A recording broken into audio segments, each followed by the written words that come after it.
SuccessQuest Speakers Boot Camp! Yeah!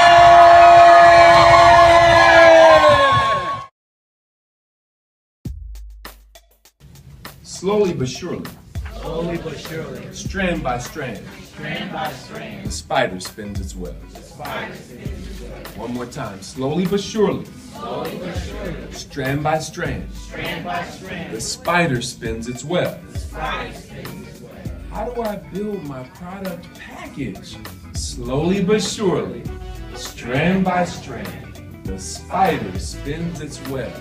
Is it going to happen overnight? No. Even those people that you think are an overnight success, you didn't see all the stuff they were doing for years before their breakthrough. Slowly but surely, strand by strand, the spider spins its web. Brothers and sisters, several years ago, still working full time, putting in all this time writing my books and saving money and printing these things up, trying to present at conferences and get opportunities to share the gift that I felt God had given me. And I reached a point where I was very discouraged and I was upset on this particular evening. I was driving home and I had one of those little temper tantrums with God. Ashe, y'all know what I'm talking about, right? And I'm driving home, it's late at night after a long day of working and then doing whatever else I was doing. I'm just like, Lord, this is not working. Money is not flowing the way it should be, the way it could be, the way I know it can be. You told me to step out on faith and do this and it's not working. Having problems paying my bills. I don't see like I'm getting it ahead. I feel like I'm just going in circles and I'm just talking myself into a frenzy. Because you know words are powerful, right? And so I get home and I'm pulling into the garage and then I remember, oh man, the trash guys come tomorrow. Let me get the trash and take it out to the curb. So in the house that we used to live in, we kept our trash can behind the garage. So there's a door leading to the backyard that I had to go through to get the trash, then drag it through reel it through the garage down to the curb. You follow me? So I get to the door, I open the door, it's late at night, remember, I turn on the light. And when I turn on the light and I'm about to walk through the door, I jump back because what I see is this big, huge spider web. Brothers and sisters, I gotta tell you, I am not fond of spiders, okay? And the reason I'm not fond of spiders is because when my wife and I first got married, we moved into the house that her grandparents left us on 8 acres in Yorktown, Virginia. And it's out on 8 acres in the woods. And one time, they had these huge spiders out there. One time I walked into the kitchen, and I was barefoot. Walked into the kitchen, I watched TV, walked in the kitchen to get something to eat or drink. And this spider that was literally the size of my fist, I am not exaggerating, was on the floor. And I walked in there and I just froze. And the spider froze. Like, what's up, bro? Brothers and sisters, I am 5'9" on a good day. If I had a basketball in my hand when I saw that spider, I promise you I could have dunked it that day. I jumped so high. And my wife was like, what's up, what's up? I said, you gotta see the spider. I mean, long, hairy legs, the size of my fist. Man, I went and I got a metal dustpan. Bam! He was like, no, you didn't. I was like, oh my God. Then I went and got a big, thick Random House dictionary. Bam! He was still squirming underneath it.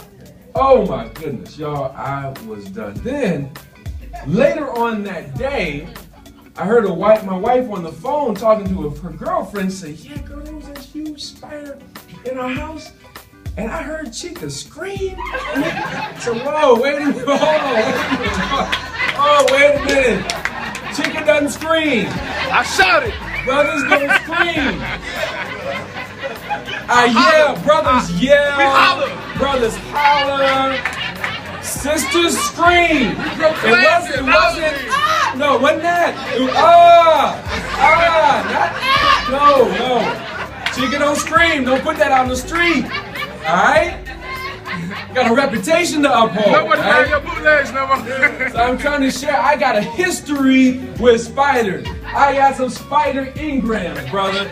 All right. So when I walked out of the garage and I turned on the light and I see, bam, this huge spider web, and the spider's like, "How you like me now?" I'm like, "Oh man." And then something amazing happened. I was gonna turn the light off. I said, I'm just gonna get the trash and take it out in the morning. Maybe by then he'll be gone.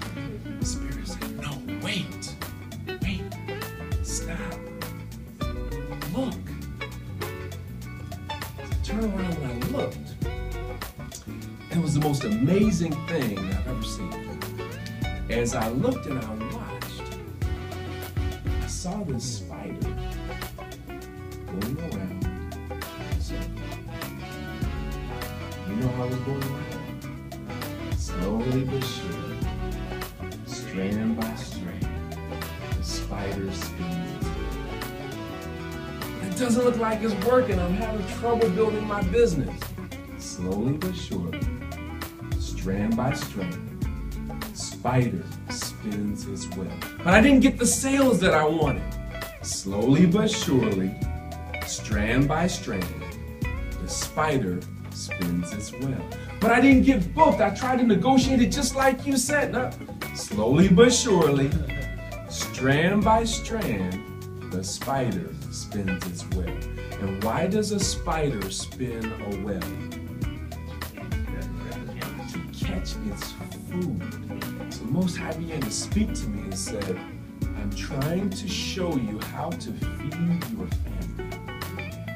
How do you feed your family? Slowly but surely, strand by strand, the spider spins its web. Do you know that I started off building this product line 15 minutes a day? I know you have a very busy schedule. I know it's not easy. I know you're trying to raise your resources to be able to print materials. Some of y'all were raising the resources just to get here, Ashe? But that's okay. Slowly but surely, strand by strand, the spider spins its web. If you had told me how much money I needed to do the first printing of my book of Treasure Within, which at that time was about $10,000, because I didn't know what I was doing. I didn't know the secrets I'm telling you today. I never would have even gotten started. Because I'd have been like, I don't have $10,000. But I got started. And once I got started, then the resources started coming. Do you follow me? How did the resources start coming? Because the very act of starting, the very act of taking action radiates energy out into the universe and sends that energy back to you. Do you follow what I'm saying? That's why action creates attraction. So even when my very first book, I didn't have a computer. I didn't even know how to use a computer. We're talking about the early 90s. But I found out I could learn how to use a computer in the media center of my school that I was teaching at. Then I found out you could check out a computer over the holidays. Then I found out you could check a computer out over the summer. I was like, oh, so you want to use the resources at your job if you still have a job, Ashe? So I began to do that. But before I was even using a computer and learning how to do that, I was writing my manuscript. Starting off for how long? 15 minutes a day. And it was from that. I didn't know who the publisher was going to be. I didn't have any money. But I said, I'm just going to do this. And the very act of taking action, opportunities started to come. I knew I didn't want to go with a large publishing company. I wanted to practice Kujichagulia self-determination. So I wanted to find a black publisher. I thought maybe I can get Jawanza Kunjufu over at African American Images to publish it. Maybe I can get Haki Matabuti at Third World Press to publish it. And I started working. And one day I was telling my brother about the project. And I went to his house in Maryland and I gave him a thin manuscript of what I had been working on. And he just looked at me, because remember I told you he's been a mentor to me in business for years. He just looked at me and said, if you write it, I'll publish it. He didn't know anything about publishing. Matter of fact, he was into music and everything, music production. But he said, if you write it, I'll publish it. 3 months later, I came back to his house in Maryland with a manuscript that was twice as thick as this. Slapped it on his kitchen table. Said, I need a book, bro. And true to his word, he produced it. So he's the one that published my first 2 books. After that, I learned the business, and when I moved down here from Virginia to Georgia, I took over the production of it. Ashe? So I say all that to say, when I first got started, I didn't know how I was going to do it. You don't have to know the how. Turn to your neighbor and say, you don't have to know how. Matter of fact, how is none of your business. Your business is what. The creator's business is how. Because if you start messing with how, you'll talk yourself out of doing anything. Ashe? Your business is what, the creator's business is how. And you'll be amazed that if you just stay in your lane, turn to your neighbor and say, stay in your lane. If you stay in your lane and do what you've been told to do and watch God do what God does. Ashe? You gotta know you come to church this morning. Ashe? So, I need for you to understand, how do we create this huge product package? How do we build our speaking business? Slowly but surely, strand by strand, the spider spins its web. I want you to turn to somebody and do that quote. Turn to somebody right now, because I need you to get that in your spirit so that when you leave here, you remember it. Let's take 60 seconds real quick. Turn to somebody next to you or behind you. Let's get some music going, and I want you to explain that. Come on. Let them know. Let them know. Slowly but surely, strand by strand, the spider spins its web. SuccessQuest.